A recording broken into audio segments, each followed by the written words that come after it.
students, in our last video we have discussed up to transverse van der Waals, right हमने अपनी पिछली video में ए sexual reproduction की characteristics के साथ साथ ए सेक्सुअल रिप्रोडक्शन को हमने डिटेलिंग में पढ़ना शुरू कर दिया था, राइट हमने उसकी टाइप्स पढ़नी शुरू कर दी थी। हमने सबसे पहले टाइप उसकी फिशन स्टार्ट करी हुई है, जिसके आगे 3 टाइप्स होती हैं, that is binary fission, multiple fission and plasmotomy, right हम बाइनरी फिशन की भी आगे टाइप्स पढ़ रहे थे। बाइनरी फिशन जो है वो 4 तरह की, irregular, transverse, oblique and longitudinal. तो हम ऑलरेडी ख़त्म कर चुके हैं up to transverse binary fission. Now अब हम पढ़ेंगे oblique binary fission. See oblique binary fission as a name indicates here the plane of the division is oblique to the axis of the body and this divides the organism into 2 halves, and this basically occur in dinoflagellates, and the classical example in dinoflagellate is Serratium furca, right? So जो हमारे पास next अब type है that is longitudinal binary fission. See as a name indicates longitudinal binary fission, तो इसमें क्या है, the plane of the division, the plane of the division is what, longitudinal, and this basically occur in Euglena and Leishmania. See, in Euglena, this one is the short flagella, this one, and this one is the long flagella. Its plane of division starting from where? Starting from the long flagella. Long flagella ऐसे 2 में divide होना शुरू हो जाएगा, right सी finally ऊपर देखो ये 2 में डिवाइड हो चुका है, और यहाँ पे कंस्ट्रिक्शन डेवलप होनी शुरू हो गई है, राइट ये कंस्ट्रिक्शन ग्रेजुअली डीप हो जाएगी, राइट और डीप होने के बाद see the organism divides into 2 individuals, right so this is about the longitudinal binary fission. यहाँ तक हमारा अभी तक बाइनरी फिशन ख़त्म हुआ है। अब हमने स्टार्ट करना है multiple fission. Students as a name indicates multiple fission, right multiple fission में होगा क्या कि जो पेरेंट की बॉडी है वो डिवाइड हो जाएगी बहुत सारे डॉटर सेल्स में, right like in case of amoeba and even in case of Plasmodium, right तो हम बात करेंगे पहले multiple fission in amoeba, right और हम यहाँ पे डिस्कस करने वाले हैं कि ये जो मल्टीपल फिशन इन अमीबा है वो अनफेवरेबल कंडीशंस में होएगी।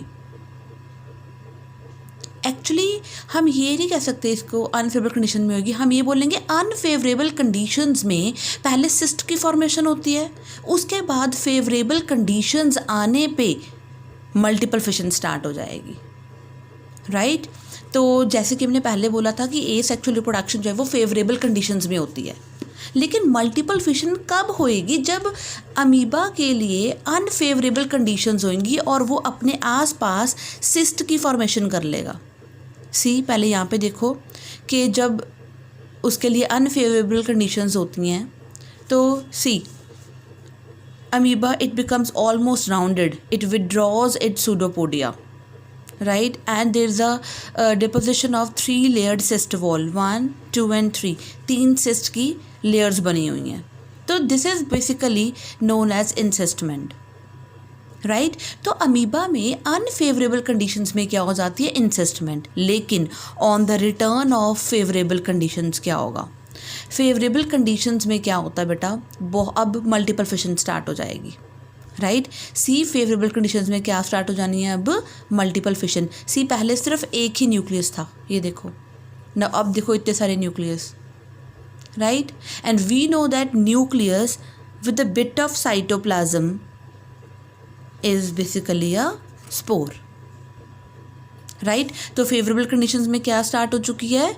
मल्टीपल फिशन स्टार्ट हो चुकी है। So on the onset of favourable conditions encysted amoeba divides by multiple fission और माइन्यूट अमीबे और known as pseudopodiospores they are formed during the favorable conditions. See during favorable conditions क्या हुआ, cyst की wall क्या हो चुकी है, rupture हो चुकी है और माइन्यूट लिटिल अमीबे जो है वो यंग अमीबे रिलीज हो चुके हैं, राइट और इस प्रोसेस को हम स्पोरुलेशन भी कहते हैं।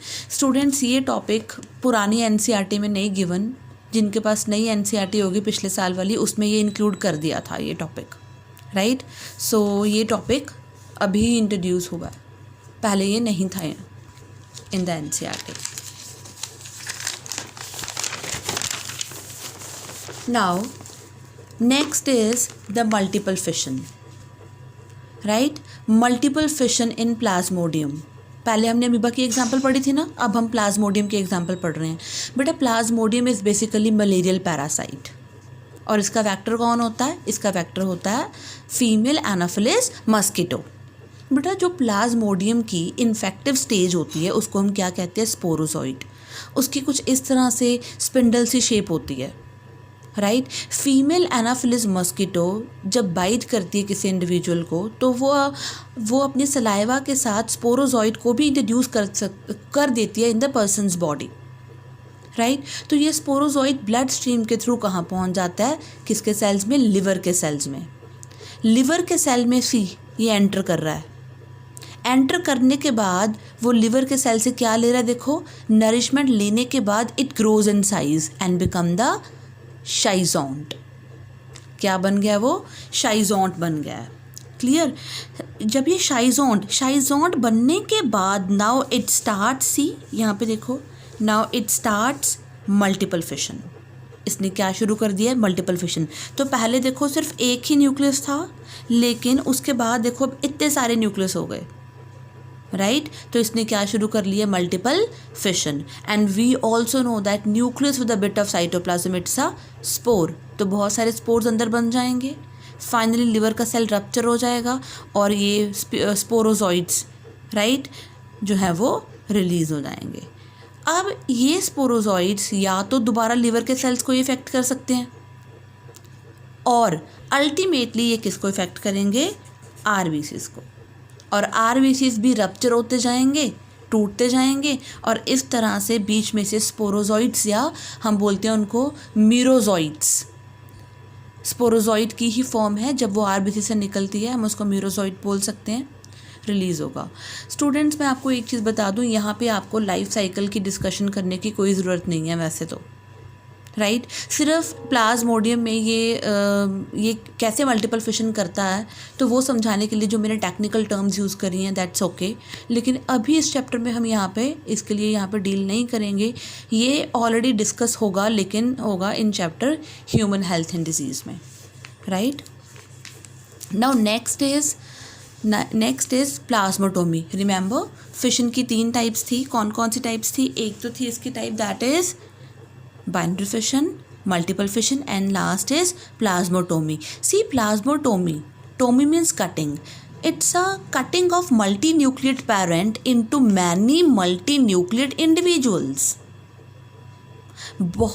We can say, अब ध्यान से एक बात सुनना, पेरेंट ही मल्टीन्यूक्लिएट है और वही मल्टीन्यूक्लिएट इंडिविजुअल्स में टूट भी रहा है। रिमेंबर, न्यूक्लियस की डिवीज़न नहीं हो रही है, राइट। तो यहाँ पे जो हम एग्जांपल ले रहे हैं वो ले रहे हैं हम ओपालिना की एंड जायंट अमीबा की। ओपालिना एक तरह का प्रोटोजोन होता है जो कि इंटेस्टाइन में रहता है, फ्रॉग्स एंड टोड के इंटेस्टाइन में रहता है, राइट। तो ओपालिना की अगर मैं स्ट्रक्चर आपको दिखाऊं तो इस तरह की इसकी स्ट्रक्चर है, और आप देख सकते हो इसमें कितने सारे न्यूक्लियस दिख रहे हैं आपको, क्योंकि ये कैसा है? मल्टी न्यूक्लिएट इंडिविजुअल है। तो यहाँ पे अब न्यूक्लियस की डिवीजन नहीं होनी कि वो इलोंगेट होगा और कट हो जाएगा 2 में, नो, सीधा ऑर्गेनिज्म देखो,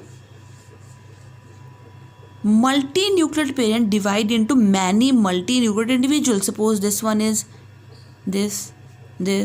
दिस, राइट। तो इंडिविजुअल जो है वो मैनी मल्टी न्यूक्लिएट इंडिविजुअल्स में क्या हो जाएगा? ब्रेक हो जाएगा, right. So here the example is Opalina and giant amoeba. Next is budding. अब देखो यहाँ तक हमारा अभी एसेक्सुअल प्रोडक्शन की फर्स्ट टाइप खत्म हुई है, दैट इज कौन सी? Fission, right. उसकी टाइप्स भी हो चुकी हैं। Now budding. बट अब बडिंग जो है that basically is the appearance of a small bud-like outgrowth on parent's body, right?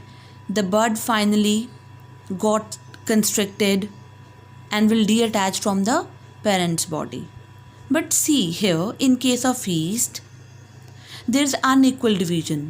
आप देख ही रहे होगे कि बड काफ़ी छोटी सी बनी है, राइट. सी, न्यूक्लियस इलोंगेट हो रहा है और न्यूक्लियस जो है वो इलोंगेट होने के बाद, कंस्ट्रिक्ट होने के बाद डिवाइड हो चुका है इनटू 2, राइट. सो बड जो है वो तब तक अटैच रहेगी पेरेंट बॉडी तक जब तक कि वो अभी तक फुली कंस्ट्रिक्ट नहीं हो जाती. उसके बाद it can act as a new individual, right. So budding is basically unequal division. बेटा ये NCERT में भी मैंशनड है कि this is unequal division and bud attach to parent body. Now बेटा बडिंग के बाद, बडिंग की ही एक और एग्जाम्पल हम डिस्कस करने वाले हैं यहाँ पे, हाइड्रा की. सी, हाइड्रा की बॉडी पे small bird like outgrowth form हो गई. That bird like outgrowth grows, right. और ग्रोथ होने के बाद it detaches from the parent से डी अटैच हो गई and act as new individual, और नए इंडिविजुअल की तरह एक्ट करना शुरू कर गई. तो यहाँ पे हमने बडिंग की 2 एग्जाम्पल्स अभी तक डिस्कस करी हैं, एक यीस्ट की और एक हाइड्रा की, राइट.